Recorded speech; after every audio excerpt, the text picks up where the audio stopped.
Hello, everyone, and welcome back to The Rundown. I will be your host today, Craig DeLuz, coming at you from the West Coast, the left coast, behind the Iron Curtain, otherwise known as the Sierras. But as we all know, I do not do this program by myself. That's right. My name is Mike Piroworski, coming to you live from the East Coast. It's the coast with the most, from the co-host with the most here on the Rundown. 2A views, conservative news. And Craig, I see you're back in the holding cell. Well, the holding cell is behind me. Well, okay. All right, gotcha. That's what happens on Throat Punch Thursday. You are the key master for the holding Guess what cell. day it is? Guess what day it is? Who's ready? It's Throw Punch Thursday, bitch.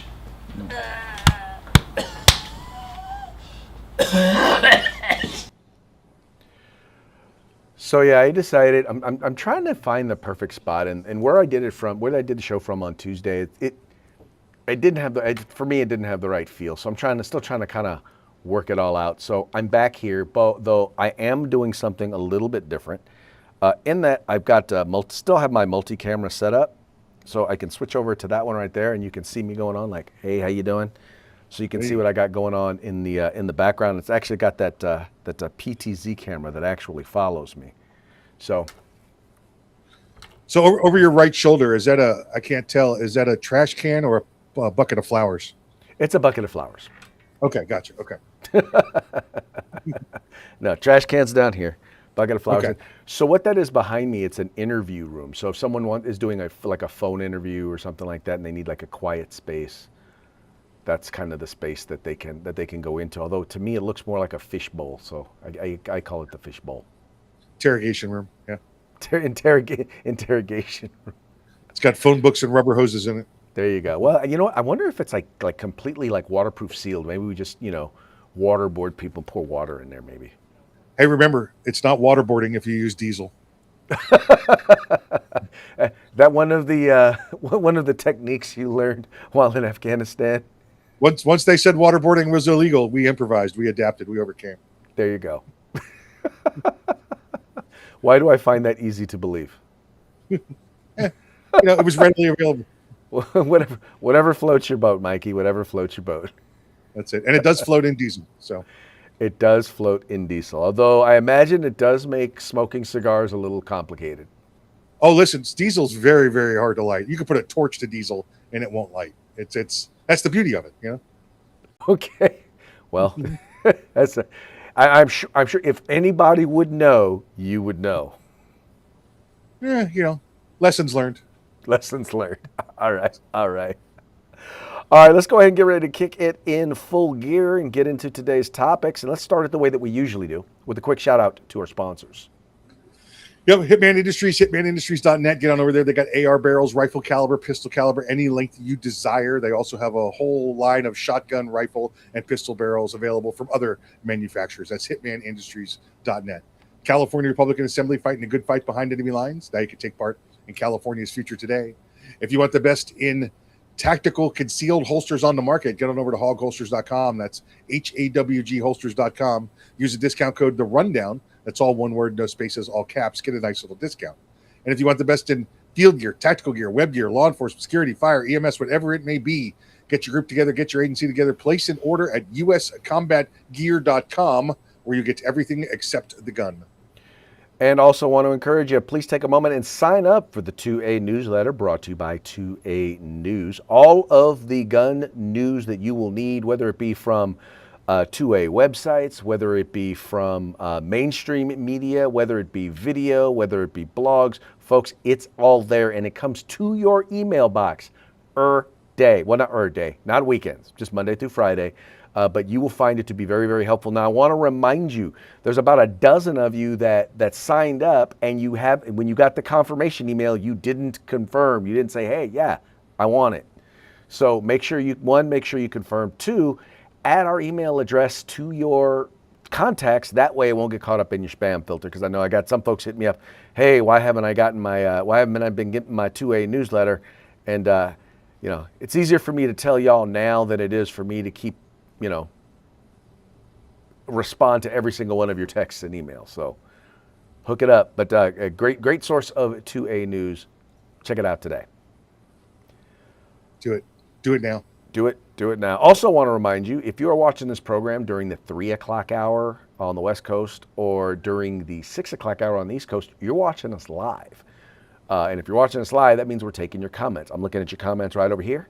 If we find them to be interesting, we will share them with our audience. And the best way to be interesting is let us know who you are. Let us know where you're watching the program from. And if you agree with us, tell us you agree with us. If you disagree with us, tell us you disagree with us. And by the way, if you disagree with us, there's a greater chance we're going to use your comment because, the great part about disagreeing with us is it gives us an opportunity to mock you. Oh wow, is that a mockingbird? Man, is that a mockingbird? Is that a mockingbird?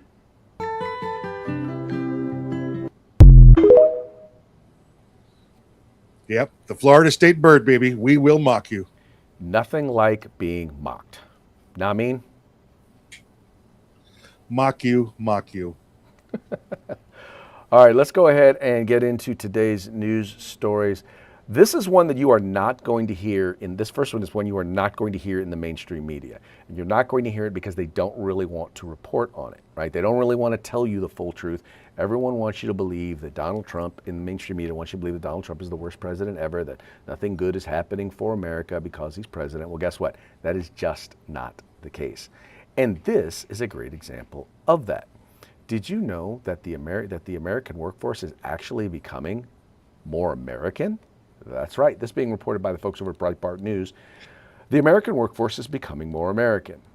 The June jobs report showed that foreign-born labor force has fallen sharply over the past year, a sign that President Donald Trump's crackdown on illegal immigration is reshaping the composition of the U.S. labor market. The number of foreign-born people in the labor force fell by 700,000 from June of last year, dropping from 32.6 million to 31.9 million, according to data released Thursday by the Department of Labor. The foreign-born civilian population led by 571,000 from 49.1 million to 48.6 million. That marks a significant reversal from the labor market in recent years, when the surge of immigration under the Biden administration rapidly expanded the foreign-born workforce.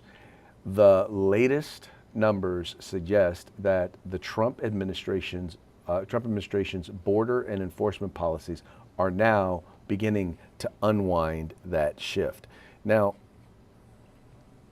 Mike, this is significant because, once again, we're talking about if you're wanting to improve the economy, number one. If you're wanting to bring up wages, number two. The best way to do that is to make sure that that the people who are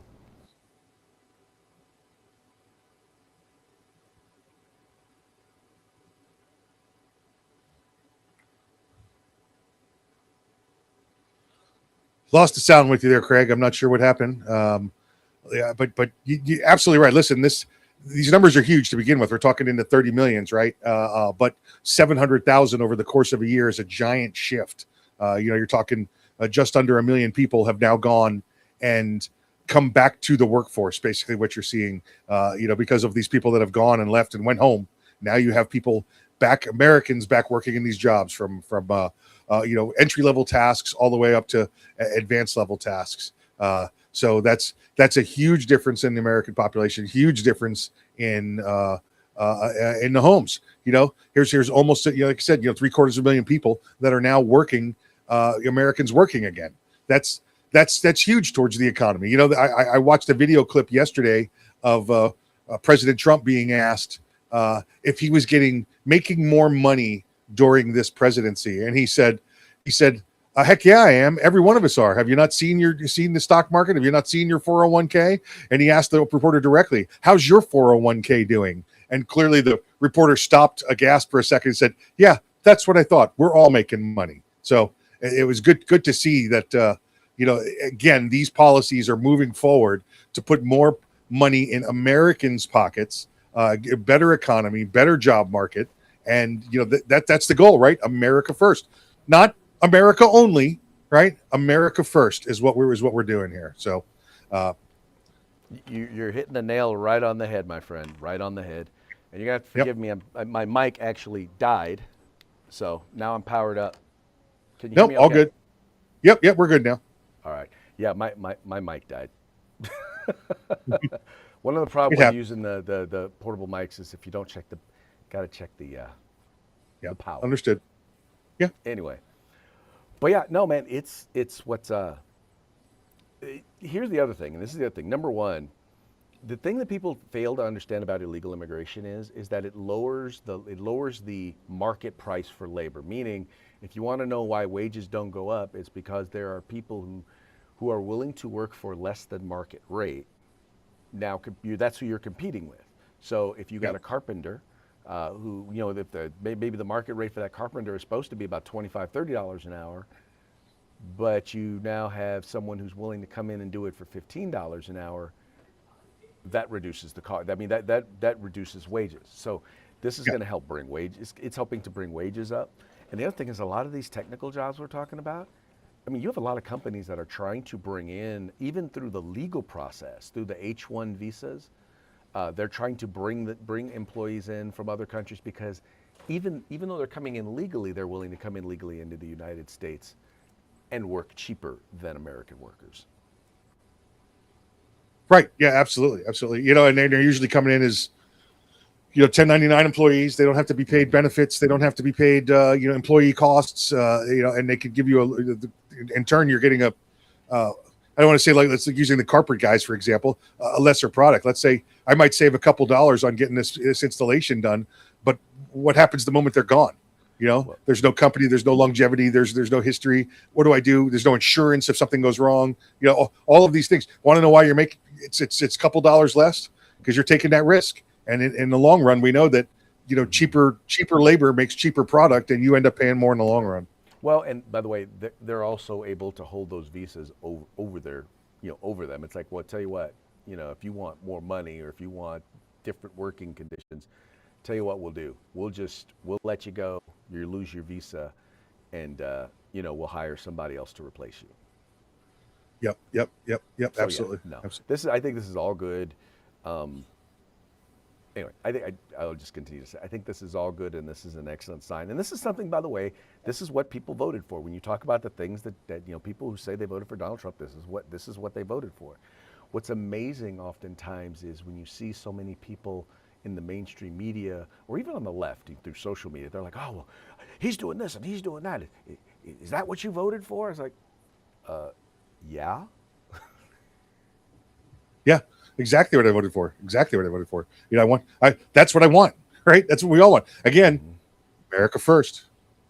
Right. America first, not America only. And that is important. Yeah. It's like this, there's a reason why when you're on a plane, when they're giving you the instructions, if the cabin decompresses, the masks fall down, right? Yep. And the first thing they tell you is put your mask on first, then help the person next to you. Well, if we're not making sure to take care of our economy, first and foremost, how can we help other nations, right? How can we be the army for every other nation? How can we provide economically for every other nation if our economy is horrible? Yep. Exactly right. Not saying, just saying. Speaking about someone who, I'll just put it this way. I wrote a piece. I'm still trying to find some place that's going to publish it. I may wind up just self-publishing it, but it's talking about the rise of the Democratic Socialists of America and the fact that they're literally taking over the Democratic Party. And we were having a conversation. I was having a conversation here with some of the folks here, and we were just talking about how some of these folks have some very, very extreme views, and even the Democrats some of the Democrats who work here can't get down with some of the things that they're talking about. Well, there's one in particular. And this is a candidate who just won a primary over, I believe, in Colorado. And she is a Democratic socialist. And interestingly enough, she happens to have a lot in common with someone you would think that a liberal would not have in common with. And that is Daraliza Avila Chevalier, which sounds like a communist Marxist name. But anyway, hostility to interracial romances and ugly colonizer women earns praise from ex-KKK Grand Wizard David Duke. Let me read a little bit of the piece here. It's from over at the Washington Free Beacon. It says here, presumptive Democratic Congresswoman Daraliza Avila Covalier's position on interracial relationships has earned her words of approval from a surprising source, David Duke, the former Ku Klux Klan Grand Wizard turned Louisiana lawmaker, said he agreed with her desire to keep the bloodlines pure. Quote, well, I think that people have the right to preserve their particular heritage, Duke told the Washington Free Beacon after being reached by phone. And if she's concerned about preserving her heritage, if it's Somali or whatever she is, she's certainly got the right to do that. Chevalier's position on interracial relationships stems from a now deleted social media post from September 2019 in which she criticized Black and Arab men for fetishizing ugly, they were ugly colonizer women. Chevalier, who describes herself as Afro-Latina, and said she operates within the Black queer feminist lens. Wow. If I thought her name was a mouthful, her lens is also a mouthful. Yeah, listen, for those that are not born in this century, David Duke is he was a former Republican representative from Louisiana, if I recall correctly, and back in the 80s and 90s, or excuse me, a little earlier than that, and in 88, I believe it was. Now he was a Republican. He was a Republican representative in Louisiana, and then he became outed as a I was going to say Nazi, as a Klansman, like a former. I don't know what the regional bosses are. The Grand Wizard or something. Yeah, the Grand Poobah or whatever it was,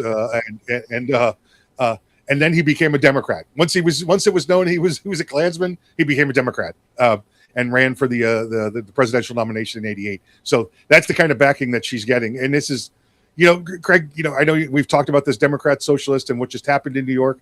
I think this is perfect. I really do. I think this is going to tear their party apart. And I like that it happened during the midterms, because now they have 2 years for us to have empirical evidence that they're destroying everything that they touch by the time we get to the next presidential election.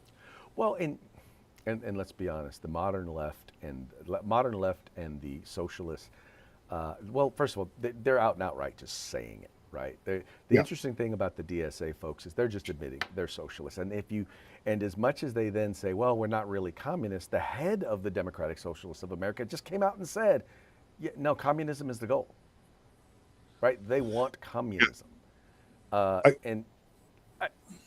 ahead. I'm sorry, you're going to say something.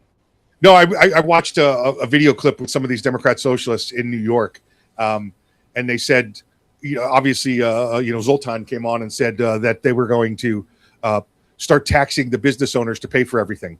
And the business owners are now saying, well, we'll leave. And the ideas from the Democrat Socialist Party was, well, we'll make it illegal for them to leave. What? Right. They're going to put a wall around you. Look, I'm already seeing the remake of Escape from New York. Yeah. How does that work? And then they said, well, if they do leave, we'll just go to their building and keep the business going. Like, the building is the business. Right. When this guy takes himself, he takes all his employees, and he takes all his equipment and goes. The Democrat Socialists think they could just continue to go there and open the door and make more widgets. It just all you have push to do push the button and it'll start coming out. Right. Look at the background of the people who keep advocating for this stuff, and most of them are well-to-do. They're living off their parents' dime. They never really have a job. And if they've ever had a real job, they've never owned most of them have never owned a business. So they're used to signing a check on the back, not on the front. They don't really know what they're talking about. Right.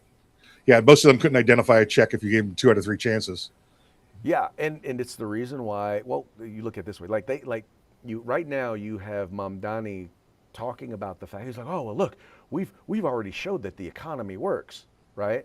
We are that socialism works. I was like, you balanced your $12 billion budget, the one that has the deficit. You balanced it by 1, raising taxes on people, 2, grifting a bunch of money from the state, and then number three, taking your debts and pushing them off into the future.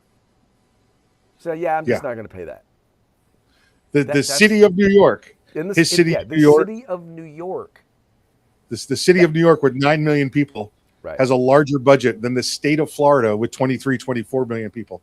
And he keeps raising taxes to pay for his programs. We keep lowering taxes. In fact, we just got they just dropped property taxes. Now, if your property's $250,000 or lower, you're not paying any property tax on it. Oh, and by the way, the average price of a home in Florida is under $250,000. Wow. The average price of a home in California is twice that. Well, yeah, because it's 80% tax.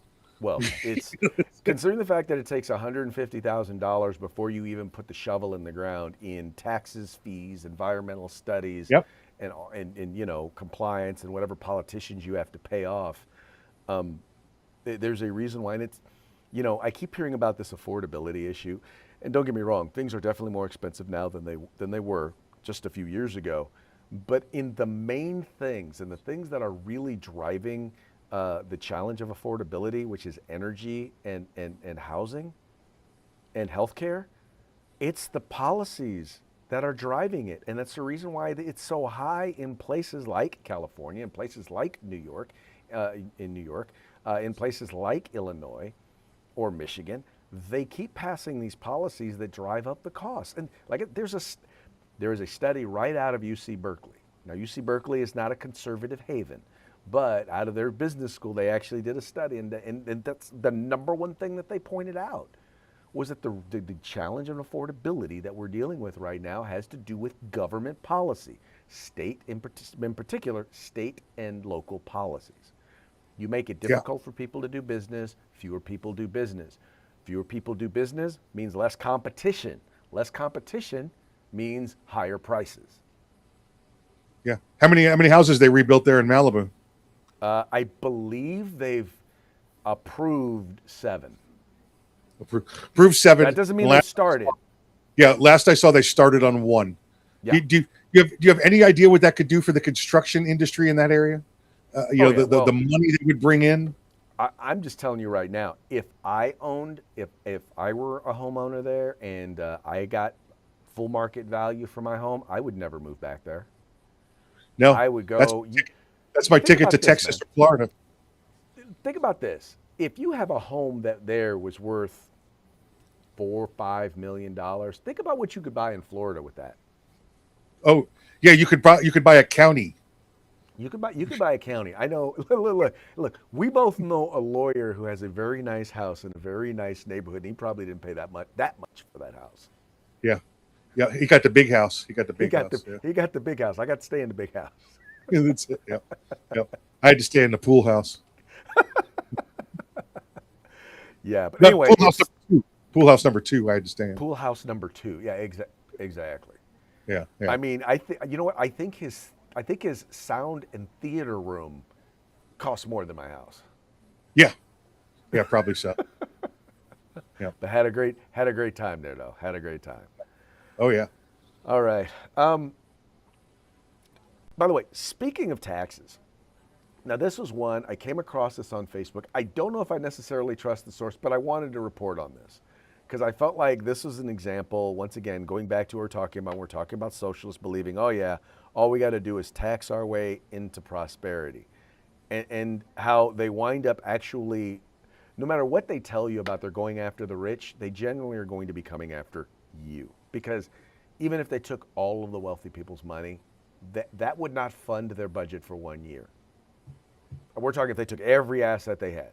Well, in this particular case, this was something that was put out by Law Enforcement Today. A guy named Greg Hoyt wrote the piece, and it says New York City says it isn't a tax. Cops say their wallets disagree.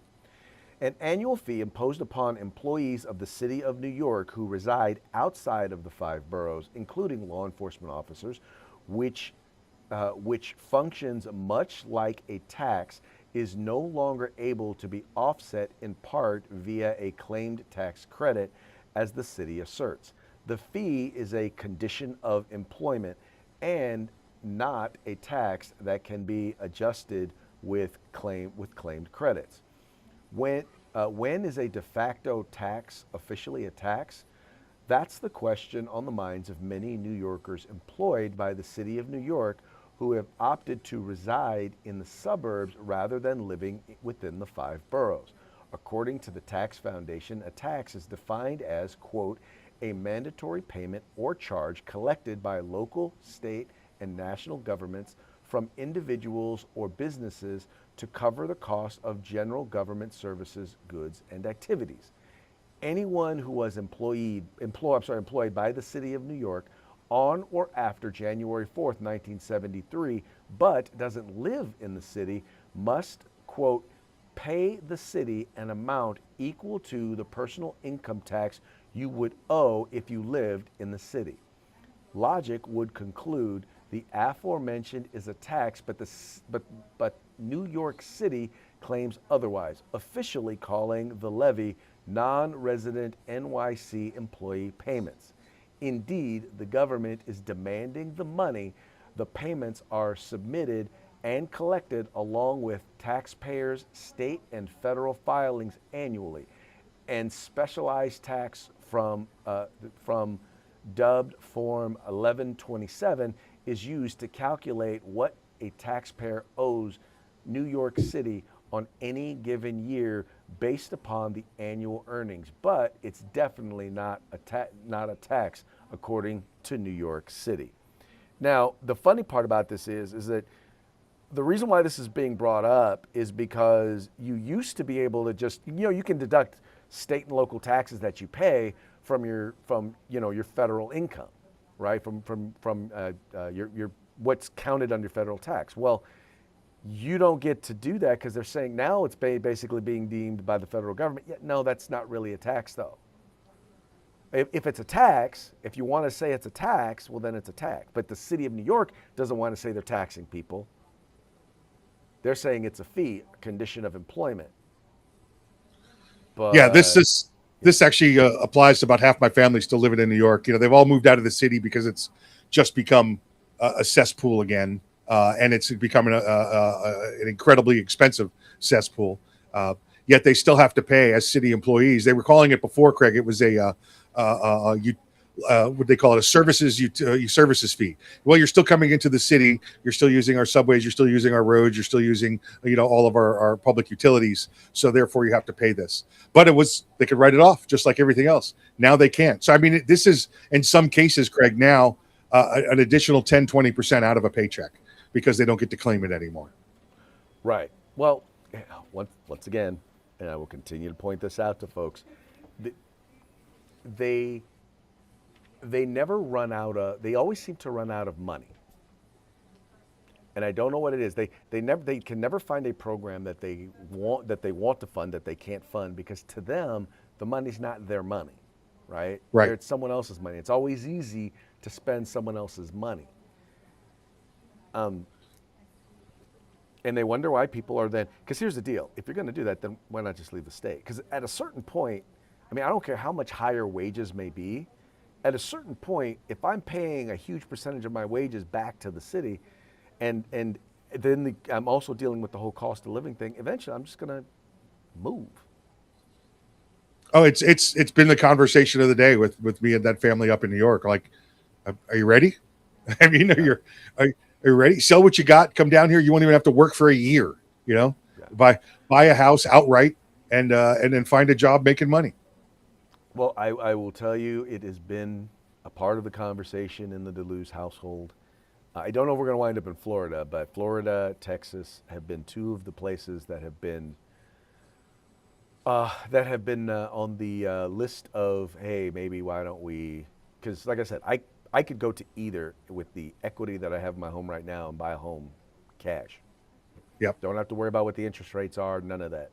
Just sell my house here, or even better, I could rent out my house here and go and rent at or buy some sort of a nice little place down there, if the interest rates were right. So there you go. I'm good either way. That's it. Good Anyway, for you. I got to figure out where the grandkids are going to be, because that's the thing, is where I wind up is direct proximity to where the grandkids wind up. Bring the grandkids with you.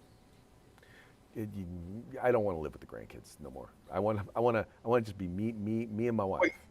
You could buy I want another to house visit for the them. grandkids. I don't mind You if they could, live down the street. yeah, that's what I'm saying. You could buy another house for them with that, you know. And listen, all you got to do is bring them kids to Disney and Universal once. They'll stay. They'll stay. There you go. Mom and dad will make them, or they'll make Yep. mom and dad stay. Yep. Good stuff. Good stuff. All right, this is an interesting one. It appears that the U.S. Virgin Islands they in a little bit of trouble, right? At least the Attorney General over there is, because he keeps wanting to pass, and basically he keeps wanting to defy lawsuits because the Department of Justice keeps suing the Virgin Islands over their gun laws, and he seems to keep ignoring or trying to skirt the law. This being reported by Cam Edwards over at Bearing Arms. It says Virgin Islands AG threatened with sanctions over failure to respond in DOJ lawsuit. It says here the Virgin Islands government is trying to moot the Justice Department's lawsuit over some of its draconian gun laws by adopting new legislation that supposedly addresses the DOJ's concerns over lengthy wait times for licenses and intrusive storage mandates that allow for warrantless inspections of gun owners' homes. It remains to be seen whether these changes will have any kind of impact on the litigation, but the new law does create a number of new conflicts with the right to keep and bear arms, and those may also be subject to amended complaint by the DOJ going forward. In the meantime, the DOJ's Civil Rights Division has requested a preliminary injunction against the challenge statutes, and the USVI's response was due in court on June 24. As the DOJ noted in a filing 2 days later, defendants failed to file a response of any kind or otherwise communicate with plaintiff or the court about whether they ever will. Now, Mike, this is part of a tactic that I'm seeing, and it's a kind of a new form of lawfare against the law, in that they're going to delay. Right now, the initial delays right now, they're trying to wait until after the midterms. They're like, we're going to try and not respond or do anything, or we're going to keep passing laws and keep the Trump administration in court for as long as we can. Hopefully by doing so, they're thinking they can take over the House and the Senate. Well, then then the Trump administration will spend the rest of their time dealing with, attempts to impeach him and investigations. But ultimately, they also want to wait till Trump is out of there, so that they're hoping that Democrats will win in 2028 in the White House, and then they can just go back to their anti-gun, anti-American, anti-people policies. Yeah, and we've talked about similar to this before, if not the Virgin Islands. I think we talked about it with Puerto Rico as well. If you remember, they are U.S. territories, U.S. properties. They are citizens of the United States, with and without. Some have, don't have the voting rights, depending on national voting rights, federal voting rights, depending on which property they are or which territory.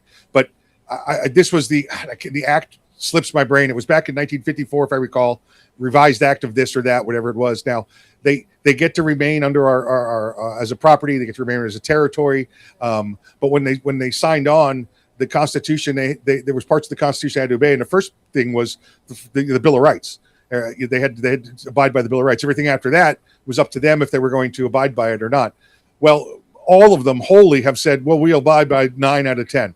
None of them like the idea of the fundamental right to firearms. So that's what's going on here. They're choosing to not obey one of the things that they said. Yes, in order to be part of the U.S., we will follow this. So that's the authority that the feds have, the DOJ have, to go after them. But like you said, there's timing involved, there's elections involved, and all of that. Right. Well, it's just funny because they're not. What's funny about this nowadays, man, is they're not even hiding the ball. I mean, they're not even. They're saying the quiet part out loud. They're like, look, we're going to tie them up in court for as long as we can. And the good thing is that Trump during his first term filled a lot of vacant seats. He filled a lot of seats, a lot of empty seats. So if you notice, I don't know if you've noticed, but court cases are moving through the system a lot faster than they were prior to Trump in 2016.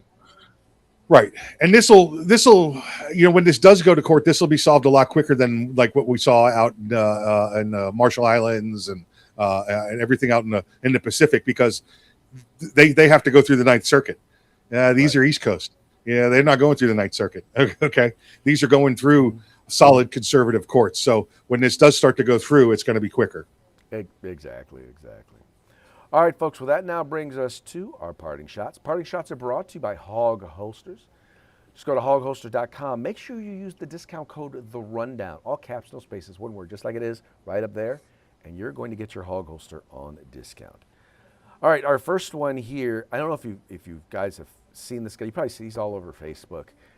He's a comedian named Ryan Long, and this is on the concept of colonization, and I think I found it to be hilarious. I will just say, just to be honest, he is definitely not politically correct. So if you're offended, well, deal with it. Funniest joke ever. I was going up. Really set the tone. I said I was going to teach you about colonization. Do you guys know about colonization? Do I have to teach you?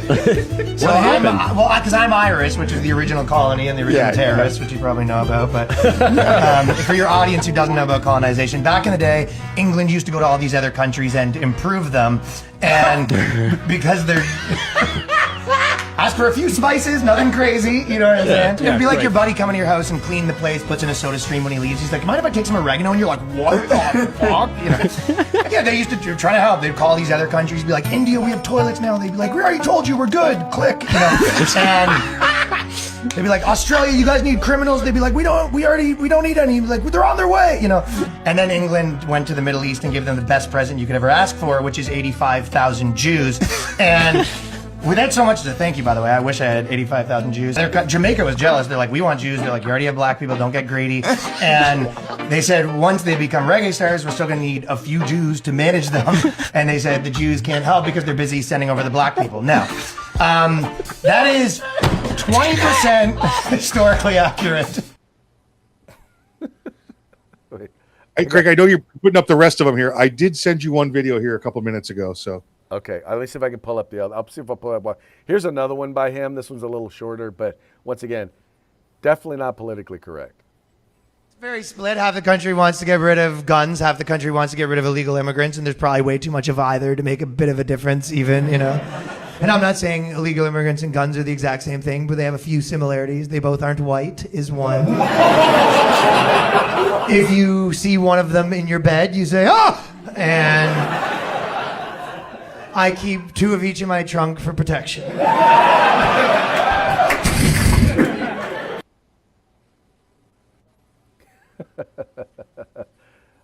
Yeah. He is funny. He is hysterically funny. And like I said, I don't think he's not a conservative, but he definitely has a lot of jokes that he literally pushes the line. Yep. Okay, here's another one. Let me see how long this one is, because I need a few minutes. That's only 24 seconds. It's 28 seconds.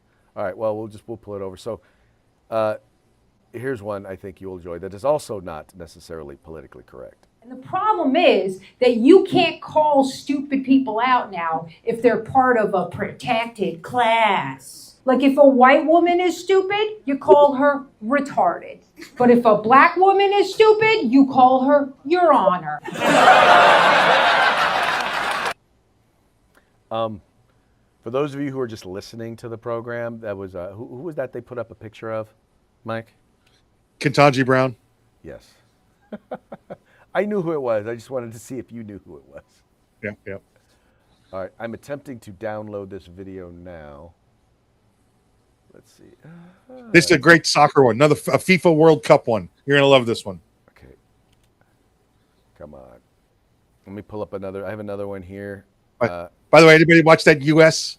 soccer match with Bosnia and Herzegovina yesterday? First off, Craig, how come we have to play 2 countries at once? I think that's unfair. I think we should just have to play 1 country at once. Listen, the FIFA officials are so crooked. It's not like watching, MLS soccer or even the Premier League over in England. They're so. They used to call them FIFA instead of FIFA because they're so crooked.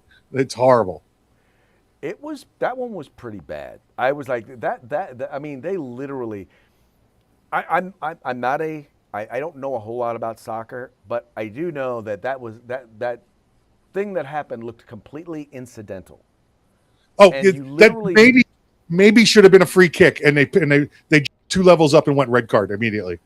I didn't. Here's the thing: I never knew. I never knew that if you get a red card, I never knew that meant. First of all, dude's out for the rest of the game, and that's it. For the rest of the So- game, nope. That's completely dependent upon the league and the league rules. Each league is different by that. So that in the World Cup, they say a red card means you're down 1 player next game. Oh, next game. Yes. Oh. Well, you lose that player right away, and then you're down that player next game. Oh, but you're not down total number of players for the whole game. Yes, I mean, look, they'll be playing a 10 next week instead of 11. Ah, okay. It is not. You know, we'll have to use this one tomorrow because it's just. Well, let me see what if I go to the post, see if that does it. Okay, Yeah, it's not letting me download it. gotcha. All right, folks. Well, hey, that brings us to the end of our program, and you know what we do after that. Well, before we go, we always give one more quick shout out to our sponsors.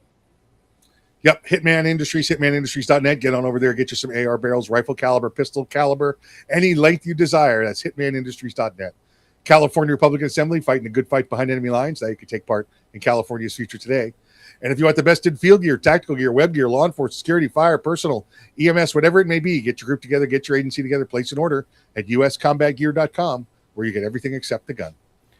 Also, wanted to say, because he chimed in earlier, want to say howdy to the folks over at American Crossfire tuning in. Wanted to make sure that they said howdy. So I want to make sure I gave you a shout out back. So thank you so much. And that's going to be it for today's program. We very much appreciate you tuning in. We appreciate you liking and sharing the program and encouraging your friends to do the same. We will be back tomorrow on Free for All Friday. Till then, y'all have fun, stay safe, and we will see you mañana.